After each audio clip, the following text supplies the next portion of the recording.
Welcome to Calm Mysteries, a quiet place where forgotten history, lost kingdoms, and unsolved secrets drift softly through time. There is nothing you need to solve, nothing you need to remember. Just listen, relax, and let the past carry you gently into sleep. The last king of a forgotten people. There is a particular kind of silence that lives inside ruins, not the ordinary quiet of an empty room, or the stillness that gathers in a forest after rain, but something older and more patient than either of those things, a silence that has outlasted the voices that once filled it, that has grown comfortable in the space where music and argument and laughter used to be. It is the silence of endings, of things that were and no longer are, and that have almost entirely slipped from the memory of the living world. In the high country of what is now called the Caucasus, where the mountains press up against the sky with an intimacy that makes the lowland plains feel like a different universe entirely, there are places where the stones remember, where the foundations of walls still trace the outlines of rooms that held entire lifetimes, where the earth, if you dig carefully and slowly and with enough reverence, gives back fragments of painted pottery, iron clasps from leather belts, the corroded shapes of coins bearing faces no living person can name. These are the bones of a people called the Sarukhan, though that name itself is contested, borrowed from the accounts of neighbouring civilizations who recorded it imperfectly and spelled it in half a dozen different ways across the centuries, as though even the scholars of the time understood that something about this people resisted easy categorization, resisted being pinned down and labelled and filed away. The Sarukhan are not famous. They do not appear in the standard texts that students of history encounter in their first years of study. They did not build monuments large enough to withstand the particular violence of time and conquest that awaits so much of the ancient world. They left no pyramids, no amphitheatres, no aqueducts still carrying water 2,000 years after their engineers laid the first stone.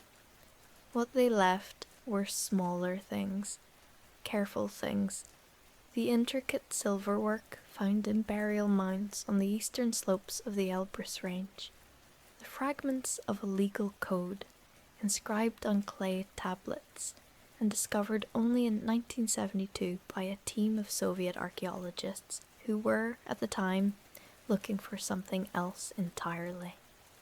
A handful of references in Armenian and Georgian chronicles from the 7th and 8th centuries, brief and maddeningly vague, describing a mountain kingdom of unusual sophistication that traded in horses, amber, and a particular dark honey that was said to have medicinal properties no lowland variety could match.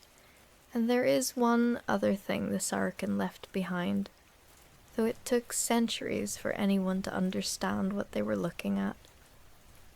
In the collection of a monastery in the mountains of eastern Georgia, among documents that had been copied and recopied by generations of monks who understood perhaps half of what they were transcribing, there is a text of approximately 14,000 words in a language that is neither quite Georgian nor quite Armenian, nor quite any of the Turkic tongues that swept through the region in the early medieval period. It is something in between all of those languages and none of them. Linguists who have studied it describe the experience as listening to a familiar melody played in a different key. You keep almost recognizing it, keep feeling the recognition rise in your chest, and then dissolve before it fully forms. This document, painstakingly translated over a period of nearly 40 years by a rotating team of specialists, is believed to be a partial account of the life of the last king of the Sarukhan people. His name, rendered as faithfully as the translators could manage, was Archibald. He was born, according to the text, in the year that the great chestnut tree at the centre of the royal enclosure split in two during a summer storm. Dendrochronological analysis of a stump that archaeologists believe to be consistent with this description suggests a date somewhere in the early 700s, perhaps 708, perhaps 712. The text does not offer a number. It offers instead an image. The smell of burnt wood in the summer heat, the two halves of the great tree still standing like the arms of a man reaching towards separate horizons, and a woman walking into the birthing room at the moment the lightning struck, as though she had been summoned by the same force that split the chestnut. This woman was his mother.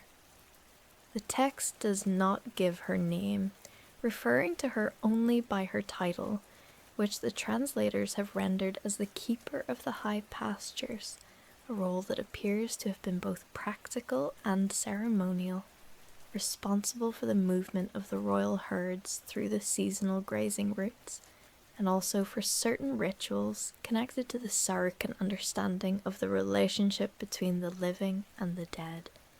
His father was the king.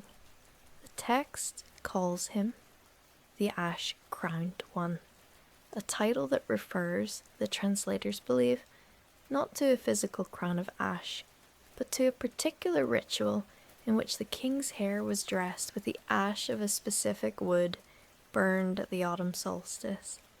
The implication seems to be that the king carried on his body the residue of the previous year's burning, a symbolic acknowledgement that his authority was rooted in what had already passed, in the accumulated weight of seasons and harvests and decisions made by men who had stood where he was standing before he was born. The Sarukhan conception of kingship, insofar as it can be reconstructed from the available evidence, was not about domination or divine right in the way those concepts appear in neighboring civilizations. It was something closer to custodianship. The king was not above the land or the people.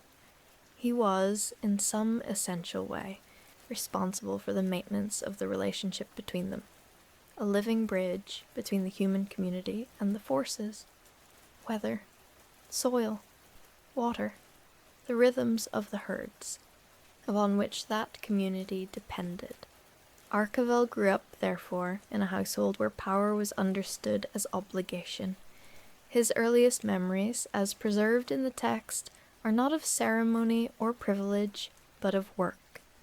He describes, or the narrator describes on his behalf, since the document shifts between first and third person in ways that occasionally make attribution uncertain. Riding out at the age of perhaps 7 or 8 with the herders who managed the eastern flocks, learning to read the colour of the grass and the behaviour of the animals, to understand what the land was saying about its own condition. He describes the particular cold of the mountain nights in summer, a cold that surprised him every year, no matter how many years he lived in those altitudes, and the way the stars appeared when the clouds cleared, not as a familiar ceiling, but as something almost aggressive in its brightness, as though the universe were trying to make a point about scale. He was not the eldest child. He had 2 older brothers, whose names the text gives as Varam and Jela. Varam was by all accounts a serious and capable young man who had been prepared from birth for the responsibilities of kingship, trained in the mediation of disputes, the management of the treasury, the diplomatic protocols that governed relations with a half-dozen neighbouring peoples who shared the mountain region. Jello was different, restless and brilliant, a rider of extraordinary skill who had, by the time he was 15 or 16, made himself something of a legend among the young men of the enclosure for his willingness to take any challenge and his almost supernatural ability to emerge from those challenges unhurt. The text describes him with what feels like genuine warmth, though also with an undercurrent of something more complicated, perhaps sorrow, perhaps the particular tenderness one reserves for people who are already, in some sense, already gone. Archibald was the youngest. He was, by his own account, or by the account rendered in his name, not especially remarkable in his early years. Not as disciplined as Varam, not as gifted in the physical arts as Jello. What he had, what the text returns to again and again, as though trying to identify the quality that would eventually define him, was a capacity for attention. He noticed things. He remembered conversations. He was the kind of person who could walk into a room where a disagreement had taken place and detect its residue in the way people were standing, the slight awkwardness of bodies that had recently been in conflict and had not yet fully relaxed. His teachers, the text suggests, did not always know what to make of him. He asked questions that were technically answerable, but that revealed, in the asking, an awareness of how uncertain all answers were at their edges, how much any confident statement about the world concealed. The first great catastrophe of his life came when he was perhaps 17 years old. The text calls it simply the winter of the red snow, which the translators note is almost certainly a reference to an epidemic. The reddening of snow was associated in several mountain cultures of the region with diseases that caused bleeding, possibly a hemorrhagic fever, or a particularly severe outbreak of some illness that the Sarukan had encountered before, but not at this scale. Whatever it was, it moved through the enclosure with devastating efficiency. In the space of a single winter, Archibald lost his father, his brother Varam, and more than a third of the people in the high settlement. Jello survived, but the text implies that the illness changed him in ways that were not immediately visible, that he emerged from those months thinner, not just in body but in spirit, as though something fundamental had been consumed. The ash-crowned one died, and there was no one to step into the role as it had been prepared to be filled. Varam was gone. Jello was the heir by default, but Jello did not want it, and more than that, was perhaps not suited to it in ways that everyone could see, except those who most needed to. He was proclaimed king in a ceremony the text describes briefly and without celebration, as though the narrator wishes to move past it as quickly as possible. Archibald was present, standing at his brother's left side, watching the ash being worked into Jello's hair by the ritual specialists, and feeling, he says, that he was watching a man being measured for a garment that would not fit him. For 4 years, Jello ruled. The text is not unkind to him. It acknowledges that he tried, that he took seriously the responsibility thrust upon him, that he spent long hours in consultation with the elders and the traders and the herders, trying to learn in months what Varam had been learning since birth. But there is a quality of strain in those passages that is palpable even across the distance of more than 1,200 years, and a translation of staggering complexity. Jello was a man in constant motion who had been placed in a role that required stillness. He was a man of instinct in a position that required deliberation. He made decisions too quickly, and then, confronted with their consequences, made new decisions that contradicted the first ones, so that those around him could never quite be sure what the ground rules were, where the edges of acceptable behavior lay. Disputes that might have been resolved with patience and careful mediation escalated because the parties to them had no confidence that any agreement they reached would be honored when circumstances changed. Trade relationships that had been built over generations began to fray, and then Jello solved the problem in the only way that was truly available to him. In the spring of the year that followed his fourth winter as king, he rode out one morning alone, without telling anyone where he was going, and did not come back. The search parties found his horse eventually, grazing calmly on a hillside several miles to the east, unbothered and well fed. They never found Jello.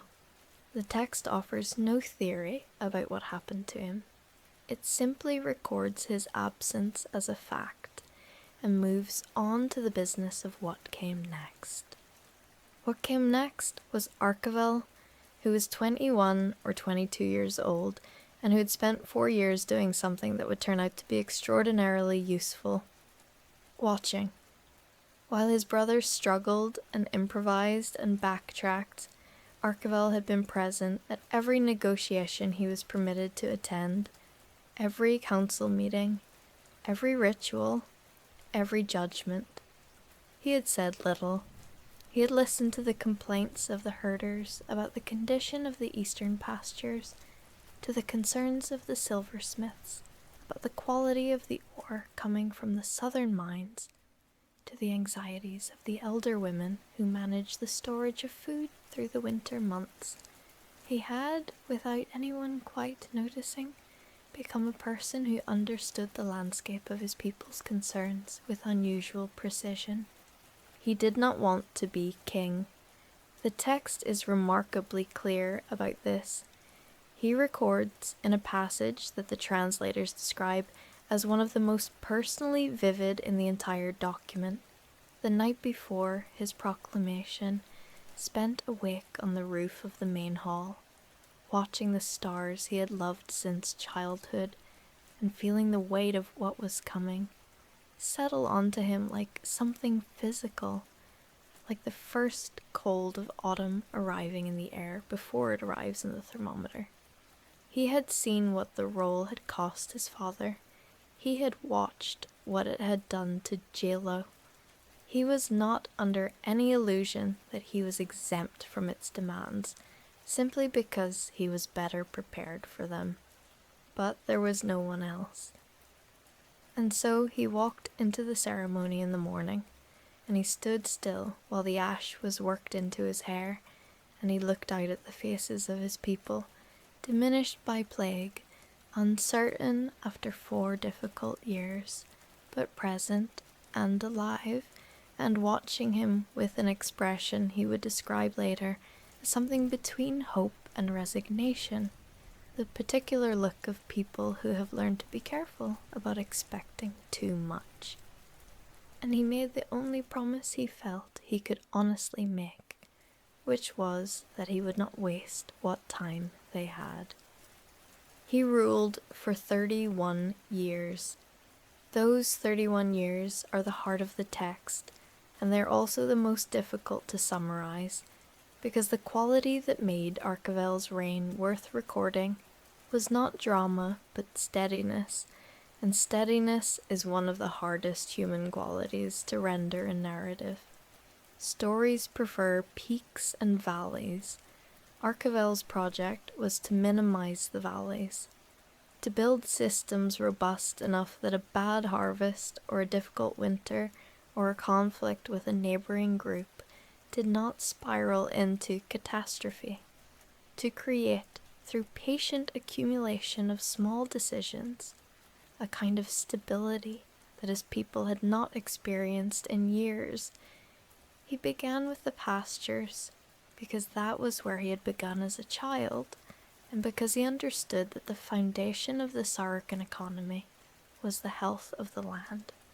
He organized a systematic survey of the grazing routes, consulting with the oldest herders about changes they had observed over their lifetimes, areas that were showing signs of overuse, water sources that had become unreliable, traditional paths that no longer served the same purposes they once had. The survey took 3 years. It resulted in a reorganization of the seasonal movements that was, in some places, controversial, because it required some families to give up routes they had used for generations.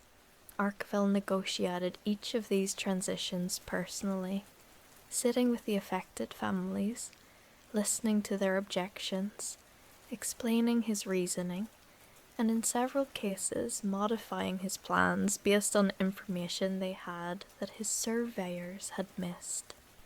The silver work, which was one of the Sarukans' most important trade goods and one of their most developed art forms, he addressed next. The quality had declined in the years before his reign, partly because of the loss of skilled workers to the plague, and partly because the supply of high-quality ore had become irregular. He established what the text describes as a school of the metal, a formal arrangement by which the surviving master craftsmen agreed to take on a specified number of apprentices each year, their time for teaching compensated from the royal treasury. He also commissioned a new survey of the southern mines, which identified several veins that had been abandoned prematurely, and which, with modest investment in new techniques, could be made productive again. Within 10 years of the beginning of his reign, the quality of Sarukan silverwork had recovered to its previous standard. Within 15 years, it had surpassed it, partly because the new generation of craftsmen trained in the school of the metal had begun to synthesize the traditional Sarukan aesthetic with influences absorbed through trade contact with Armenian and Georgian workshops, producing a hybrid style that was immediately recognizable and highly sought after by the trading networks that extended through the mountains in all directions. He married in the 6th year of his reign. The text describes his wife with more warmth and detail than it describes almost any other person in his life, which the translators take to mean either that she played a genuinely central role in his thinking and governance, or that the narrator had personal reasons for wanting to honor her memory, or both.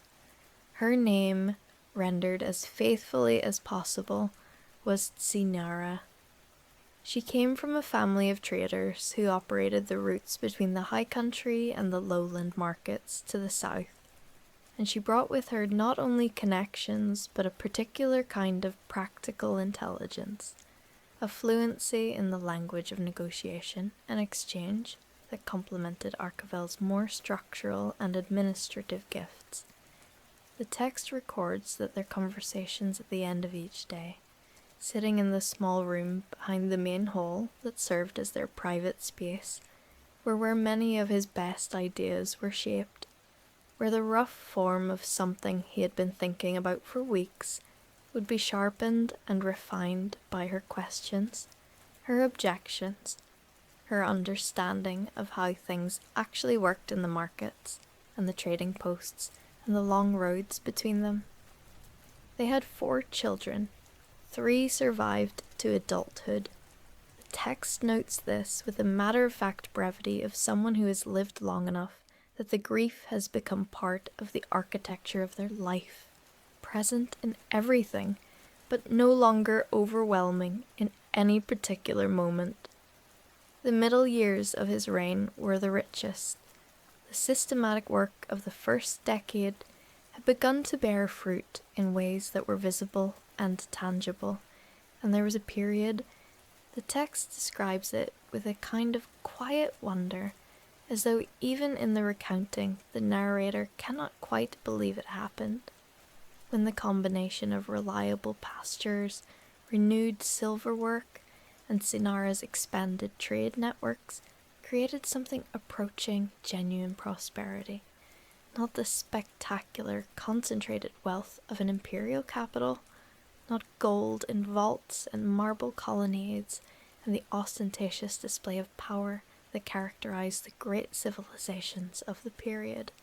something quieter and more evenly distributed, full storehouses going into winter, children growing up without the particular stunted quality that malnutrition writes into the body, disputes that could be settled because the disputing parties were not operating from a position of scarcity so acute that any loss felt catastrophic. He was not without conflict. No leader of any people in any era has the luxury of governing in a vacuum, and the Saracen, positioned in the high country between several competing regional powers, were always subject to pressures from outside their own community. The 7th and 8th centuries were a period of extraordinary turbulence in the broader Caucasus region. The Arab Caliphate was extending its reach northward. The Khazar Khaganate was consolidating its authority over the steppe regions to the north and east. The Georgian and Armenian kingdoms were navigating their own complex relationships with both of these larger powers, while simultaneously managing the dozens of smaller peoples who occupied the mountain territories between them. The Sarikhan were small enough that they were rarely anyone's primary concern, but they were not invisible, and Archibald spent a significant portion of his reign managing the delicate art of being noticed just enough to maintain favourable trading relationships without being noticed so much that any of the larger powers felt the need to resolve the question of Saracen independence by force. He paid tribute at various points to various powers. The text acknowledges this without embarrassment. The Saracen were not strong enough to refuse everyone, and Archibald was wise enough not to let pride override pragmatism. What he did with considerable skill was play the competing interests of the larger powers against each other, offering acknowledgement of overlordship to whichever regional authority was currently in the strongest position, while maintaining enough contact with their rivals that any actual attempt at absorption would be complicated by the need to antagonize someone else. It was a precarious game, and the text conveys that Archibald understood its precariousness intimately, that he did not sleep easily in the years when the larger currents of regional politics were particularly volatile. Senira died in the 22nd year of his reign. The text does not dwell on this at length, but the change in tone that follows is perceptible and significant. A slight flattening of the language, a tendency towards shorter sentences, an increased focus on external events and administrative detail, as though the narrator is deliberately filling the space where reflection used to be with the business of governance. Archibald was in his early 40s by this point, and the text suggests that the loss of his wife recalibrated something fundamental in how he understood his project.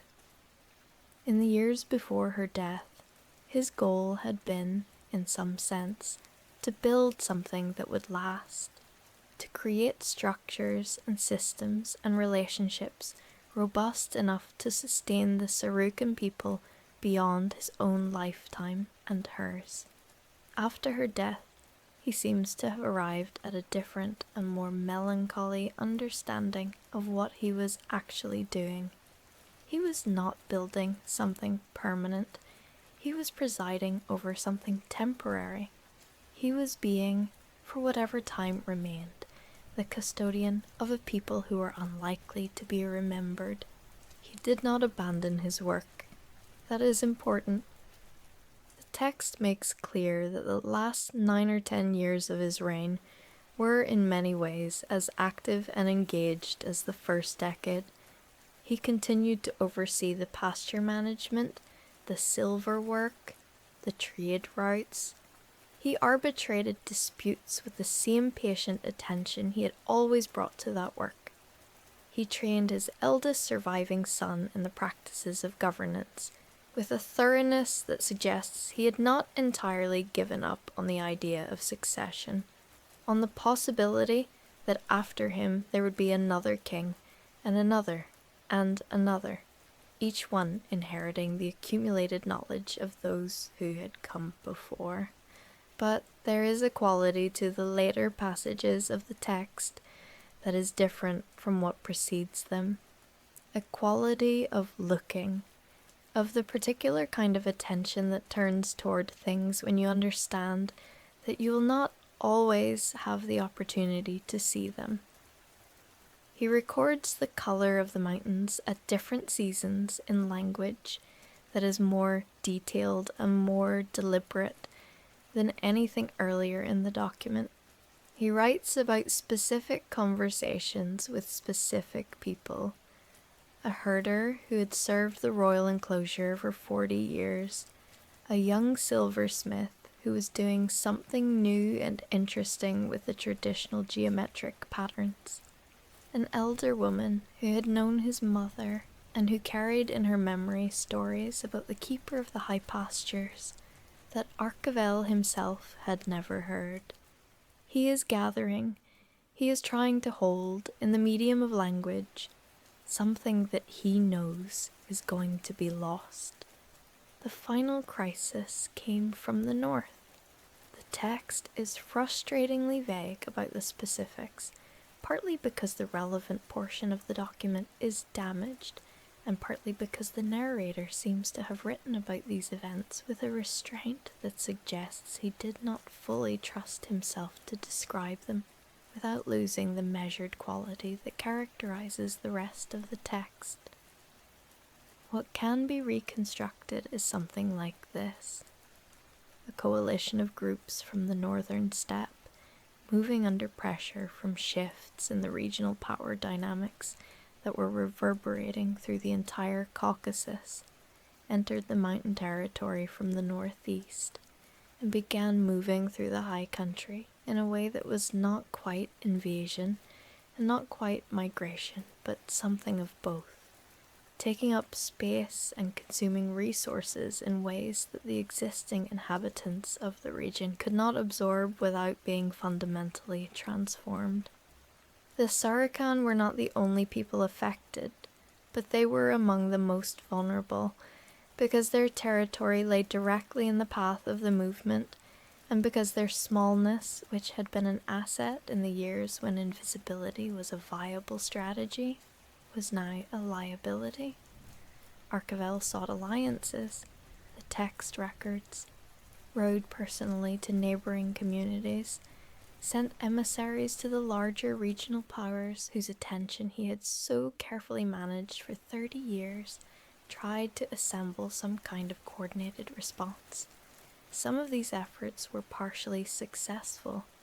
Others produced promises that were not kept. The text records no bitterness about this.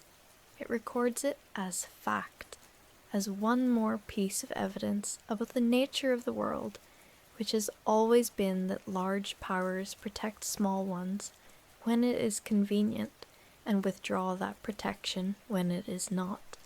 He was in his early 50s when the final dispersal began. It was not a single event.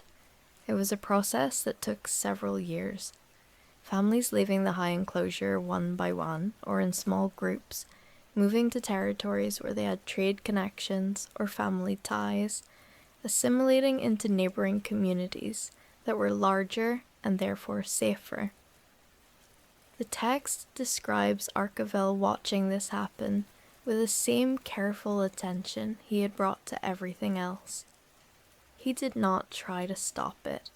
He seems to have understood, with the same clarity that had characterized his understanding of difficult realities throughout his reign, that stopping it was not possible, and that the attempt to stop it would cost more than the attempt was worth. What he did, instead, was help to manage it, facilitating the movement of those who had nowhere obvious to go, negotiating the terms under which Sarukhan families were received into neighboring communities, making sure that the young craftsmen from the School of the Metal had letters of introduction to workshops in the cities to the south, where their skills would find a market. He was, to the last, a custodian. Even in the dissolution of the thing he had spent 30 years maintaining, he was attending to the welfare of the people who had been entrusted to him, doing what he could to make sure that their passage from one way of life to another cost them as little as possible. The text does not say when he died. It is possible that the final pages of the document, if they ever existed, have not survived. What the available text ends with is an image, Archibald alone in the high enclosure, which by this point has been largely emptied of its community, sitting in the small room behind the main hall where he and Sinara used to have their evening conversations. It is winter. The fire in the small hearth is burning low. Outside, the mountains are dark against a sky full of the particular fierce stars of the high country. He is not described as grieving. He is described as present, which in the language of this document seems to be the highest thing a person can be. Fully inhabiting the moment, fully aware of where and who and what they are, not fleeing into memory or anticipation, but simply here, in the cold and the firelight and the silence of a place that was once full and is now almost empty. There is a final line, or what the translators believe is a final line, though the document is damaged here and some words are irrecoverable. What remains is something like this. The mountain does not know it is alone. It simply continues to be the mountain. And everything that has happened in its presence has happened and cannot unhappen, and that is enough. Who wrote this text remains unknown. The translators have offered several theories. One holds that it was Archibald himself, or at least that the first person sections represent his own voice, dictated or written in his final years. Another holds that it was composed by one of his children or close advisors, someone who had been present for the events described and who chose to render them in a form that moved between personal testimony and historical narrative. A third theory, less widely held but not entirely dismissed, is that the document was compiled across multiple generations, that the core account was written by someone close to Archibald and then expanded and modified by later hands, perhaps monks working in the Georgian monastery where it was eventually preserved, who recognized something valuable in the fragments they were copying and tried to preserve it as faithfully as they could. In the end, the question of authorship matters less than the fact of survival. This document exists. It was written in a language that has no other literature by someone who understood that what they were recording would otherwise be lost, and who wrote anyway, and who found somewhere to put the pages where they survived, imperfectly and incompletely, but survivably, for more than 1,200 years. The monastery that held them did not know what they were. The monks who copied them could not read them, but they copied them, because that is what you do with old pages in a monastery, because the act of preservation is its own form of respect for what has come before, and because sometimes the logic of keeping things is not that you understand their value, but simply that you sense it, dimly and without justification, the way you might sense that a particular stone is not quite ordinary, not quite just a stone, that something about its weight or its color or the way it sits in your hand marks it as worth keeping, even if you cannot say why. The Saracen did not vanish entirely. This is one of the things the research of the past 50 years has gradually made clear.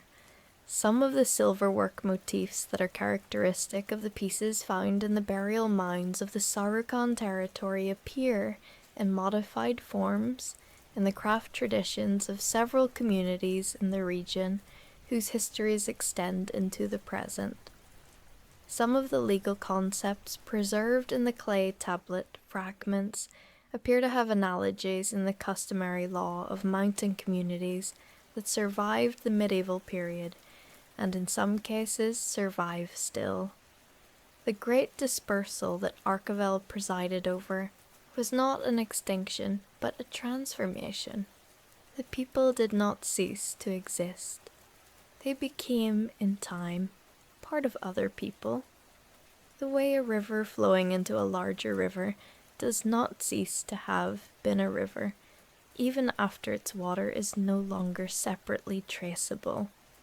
There is something consoling about this, and something that is not consoling.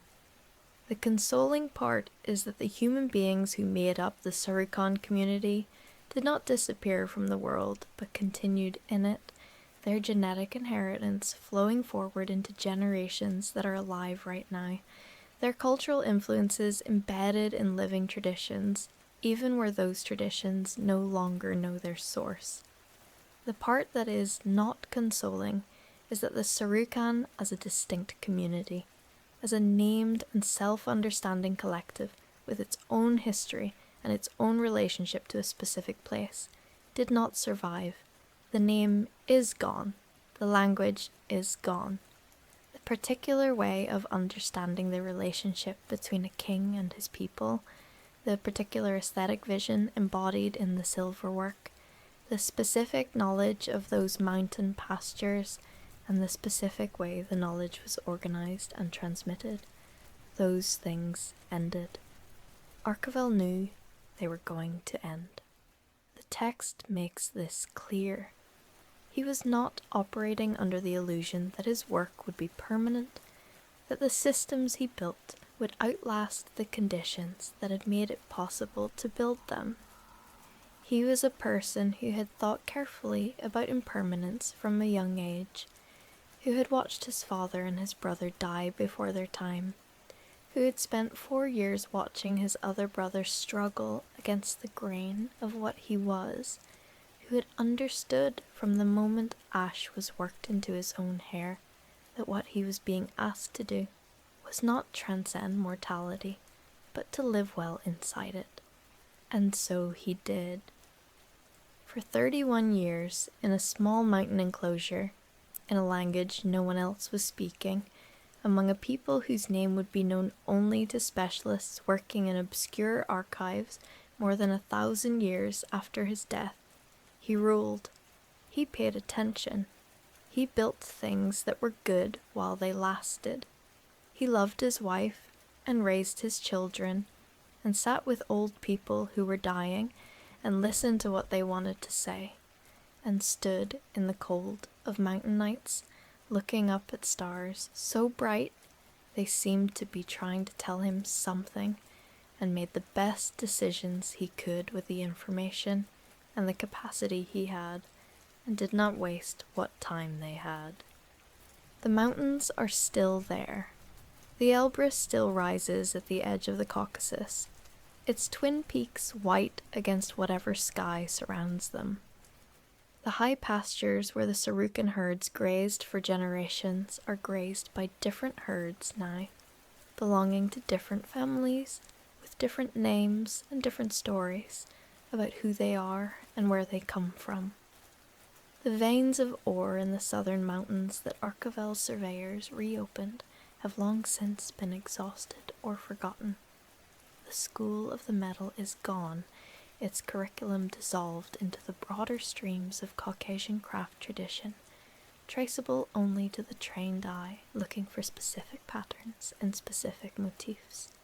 And in the vault of that Georgian monastery, in a folder of acid-free archival paper, the text waits. 14,000 words, or what survives of 14,000 words, in a language that exists nowhere else in written form, describing a man who understood his own smallness with with unusual clarity, and who chose, given that smallness, not despair but engagement, not the refusal of impermanence, but the decision to do something meaningful within it. The scholars who have devoted themselves to this document describe the experience of working with it in terms that are not entirely professional, in terms that edge with the awkwardness of people trained to be careful about such things, into something that sounds like affection. The linguist who cracked the first major elements of the grammar, a woman who spent 11 years on the problem, said in an interview late in her career that she sometimes dreamed in what she called ghost Sarukan, a version of the language that her sleeping mind assembled from the fragments she had memorized, grammatically consistent in ways the original text was not, as though her unconscious was trying to complete something that had been left incomplete. She found this, she said, not disturbing, but comforting. Evidence, she believed, that certain things about human language and human experience were deep enough and shared enough that they could reach across 12 centuries and a near total absence of context and still land, still register, still mean something to a woman sitting in a university office in the late 20th century with a magnifying glass and a photocopied fragment of clay tablet and a great deal of stubbornness.